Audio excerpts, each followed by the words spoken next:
Hello everyone, आज की video में हम बात करेंगे फोर्थ यूनिट के सेकंड टॉपिक के बारे में। आपकी इंक्लूसिव एजुकेशन की लास्ट यूनिट है ये।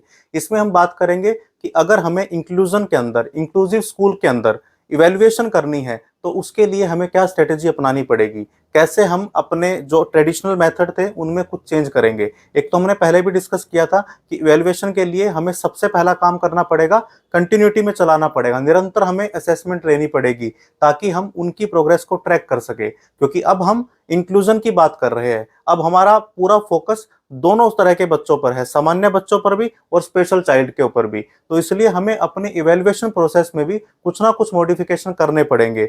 हमें उनका डेटा जो इकट्ठा करेंगे, यानी जो हम इवेल्युएशन का डेटा इकट्ठा करेंगे, उसका हमें काफी काम पड़ेगा। वो काम पड़ेगा उनको कैसे हम इंटरवेंशन कर सकते हैं, क्या चेंज करने की जरूरत है करिकुलम के अंदर या इवेल्युएशन प्रोसेस के अंदर, या उनके बिहेवियर में जो हम रिक्वायर्ड चेंजेस चाहते थे वो आए कि नहीं आए। उनके पेरेंट्स को साथ में लेना पड़ेगा, अलग अलग प्रोफेशनल को एक साथ आना पड़ेगा, तब जाकर हम उनके इवेल्युएशन के साथ एक जस्टिफिकेशन कर सकते हैं, न्याय कर सकते हैं। तो आज की वीडियो में हम डिटेल में समझते हैं कि हमारी इवेल्युएशन स्ट्रेटेजी में क्या चेंज होगा, कैसे हम इंक्लूजन के अंदर अपने इवेल्युएशन को उन बच्चों के हिसाब से भी मॉडिफाई कर सकते हैं जो हमारे क्लास में डिफरेंटली एबल बच्चे बैठेंगे। तो चलिए वन बाय वन इस पूरे टॉपिक को समझते हैं पीपीटी के जरिए। तो चलिए डिस्कस करते हैं कौन कौन सी स्ट्रेटेजी है इवेल्युएशन की फैसिलिटेट करने के लिए इंक्लूजन को। यानी सामान्य स्कूल की हम बात नहीं कर रहे हैं, अगर इंक्लूजन की बात कर रहे हैं, इंक्लूसिव एजुकेशन की बात करेंगे, तो हमें फिर स्ट्रेटेजी भी इवेल्युएशन की थोड़ी सी मॉडिफाई करनी पड़ेगी। तो क्या करना है, चलिए उस पर डिस्कस करते हैं।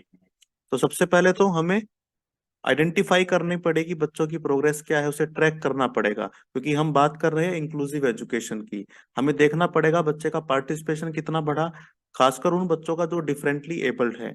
उनका एक्स्ट्रा करिकुलर एक्टिविटी में पार्टिसिपेशन भी हो सकता है एकेडमिक पार्टिसिपेशन कम हो, एक्स्ट्रा करिकुलर पे थोड़ा ज्यादा हो। तो वो भी ध्यान में रखना है हमें इवेल्युएशन के टाइम पर। यानी सिर्फ एक एस्पेक्ट पर, एक एकेडमिक एस्पेक्ट पर हमें उनकी इवेल्युएशन नहीं करनी, हमें होलिस्टिक उनकी इवेल्युएशन करनी है। तो ये ध्यान में रख के करनी है।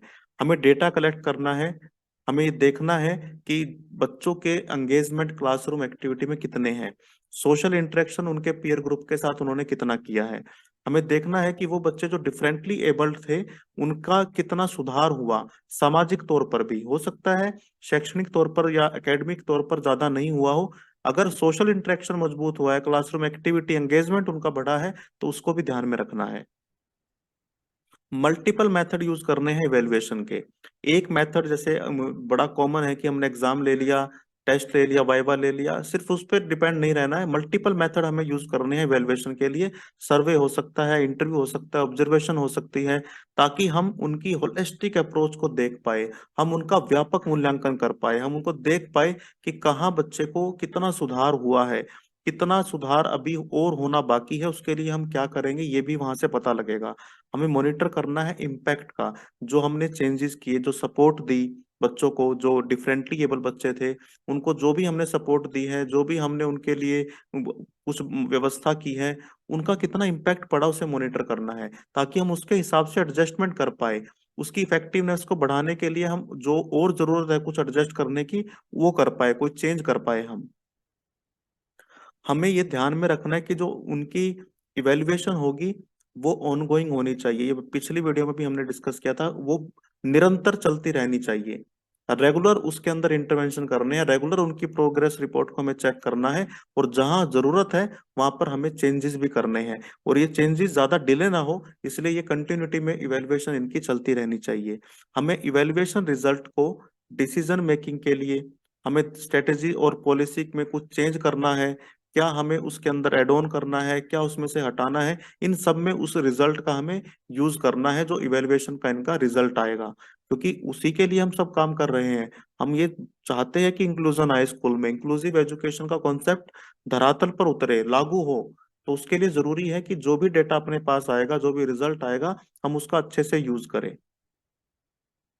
स्टूडेंट को हमें इन्वॉल्व करना है, डिफरेंटली एबल जो बच्चा अपना है उसे इन्वॉल्व करके हमें इवेल्युएशन करनी है, उसकी फैमिली को इन्वॉल्व करना है उसमें, ताकि उनका क्या पॉइंट ऑफ व्यू है, उनका दृष्टिकोण क्या है, हमें वो भी पता लगे। क्योंकि हो सकता है हम कुछ और सोच के बैठे हो, इनकी फैमिली और इनसे बात करके हमें पता लगे कि नहीं, इनकी इवेल्युएशन में हमें ये टेक्निक या ये स्ट्रेटेजी अपनानी चाहिए। तो हमें वो इन्वॉल्वमेंट हमें बना के रखना है।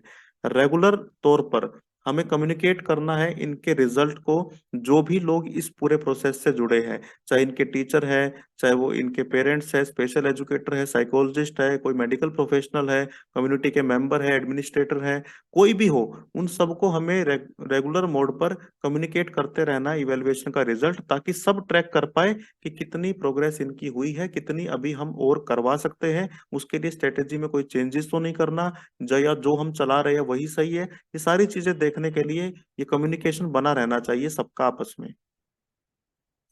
प्रोफेशनल डेवलपमेंट अपॉर्चुनिटीज हमें देनी है स्टाफ को, क्योंकि स्टाफ हमारा, सब तो स्पेशल एजुकेटर नहीं है, सब तो नहीं जानते इंक्लूसिव एजुकेशन में जो डिफरेंटली एबल्ड बच्चे आएंगे उनसे कैसे डील करना है। तो इसलिए टाइम टाइम पर उनके प्रोफेशनल डेवलपमेंट की अपॉर्चुनिटी, उनकी ट्रेनिंग हमें करवानी है, ताकि वो इनका इवेल्युएशन करना भी सीखे, उनकी एबिलिटी इनको इवेल्युएट करने की इम्प्रूव हो, उनको पता लगे कि इंक्लूजन, अगर हम बात कर रहे हैं इंक्लूसिव की बात कर रहे हैं, तो वहां पर थोड़ी अलग स्किल चाहिए कि इवेल्युएशन के लिए, तो उसके लिए हमें वो, उनको अपॉर्चुनिटी, उनको ट्रेनिंग हमें देनी है।